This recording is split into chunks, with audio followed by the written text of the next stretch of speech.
వీడొత్తను ఒక వింతలు పెద్ద తలకానిపు వింతను. అరే పొద్దున్నే తాగినట్టున్నావారా? తాగినా నా పెళ్ళం నాతో లొల్లు పెట్టుకొని అవారింటి పోయింది. మీరు అందరు వచ్చి పంచాయతీ చెప్పాలి.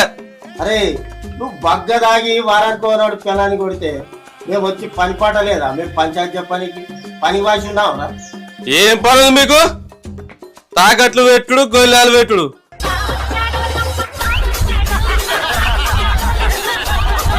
మా పంచాయతీ చెప్తారా చెప్పరా మీరు? నా పెళ్ళం నా ఇంటికి రావాలి. దొంగల సదిగాడు పెద్ద మనుషులు మీరు.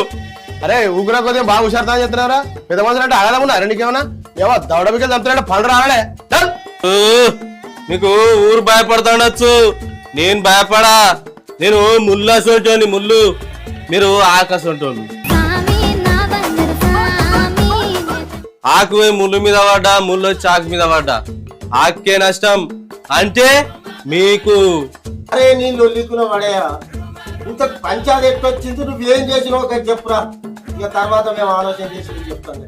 రాత్రి మందు తాగిన పిల్లానికి ఫోన్ చేసిన. నేను తాగి వచ్చే వరకు ఆమ్లెట్ వేసి పలుచు చేసి పెట్టే అని చెప్పిన. పోయే వరకు మంచిగా అన్నది.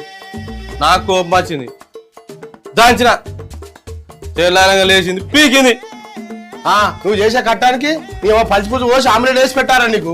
నీకేమైనా మాట్లాడడానికి సిగ్గుండారా నీకేమన్నా? వచ్చిండా మెగాస్టార్ కరీంనగర్ నుంచి వచ్చి ఈడ నిలబడితే నీకు ఓటేస్తారా? నువ్వు గెలుతా అనుకుంటావా? గెలువావు.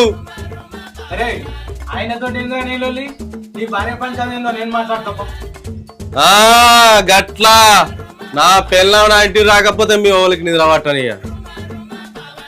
చూపే బంగారమ్మాయనే నా కోట సీసా. ఇప్పుడు ఊరుకోడు ఉంటారు అన్నట్టు మనూరికి వీడు మోపాడు. అరే వీని చూస్తేనే మనం భయపడిపోవాల్సిన కాలం వస్తుంది. మన ఆనంద ఎదురుకొస్తే మనం ఇంకొక ఏమో